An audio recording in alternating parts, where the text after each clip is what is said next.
Everything around the Cabbage Patch is different. Over the 100 years, things look different. Things inside the Cabbage Patch look different. But the one thing that's exactly the same is the love.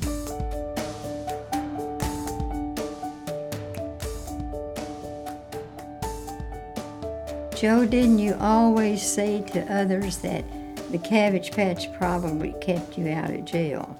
Right, and Cabbage Patch helped me more than anything. I seem to have a calling to work with people like I was when I was young. I was a latchkey kid, and to have a place to go between about 2 and closing at 8 or 9 was great because it got me off the streets. When I first started coming here as a child, the facility was rather small and chopped up. It was rather dark and dimly lit. And it was amazing what Miss Marshall accomplished in spite of the facility challenges. Miss Marshall, I wish y'all could have met Miss Marshall. She was a heck of a lady. And she started the Cabbage Patch. One of my memories that showed how progressive Miss Marshall was, and it could have cost the Cabbage Patch its livelihood.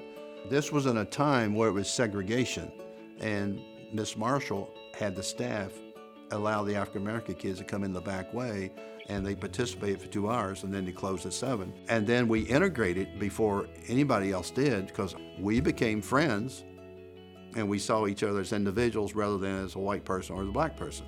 Because I saw her as a person that saw the maximum out of everything she did. She didn't do anything by accident.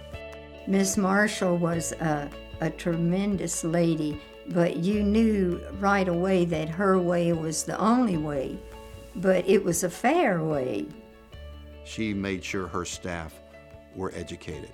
Back in the 50s, Mr. Chen had master's degrees. He taught me every day how to do my job better.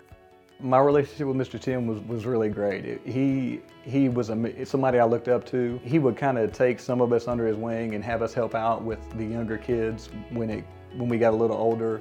And that was neat because it really taught you how to look out for other people and kind of help out and just be a mentor to the kids that were younger than us.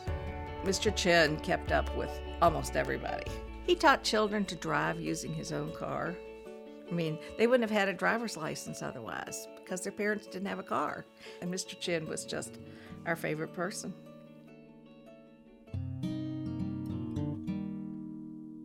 The only transportation we had was we'd use the city bus.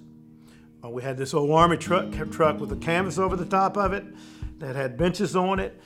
I load those kids on that truck, barefoot, nose is running and everything else.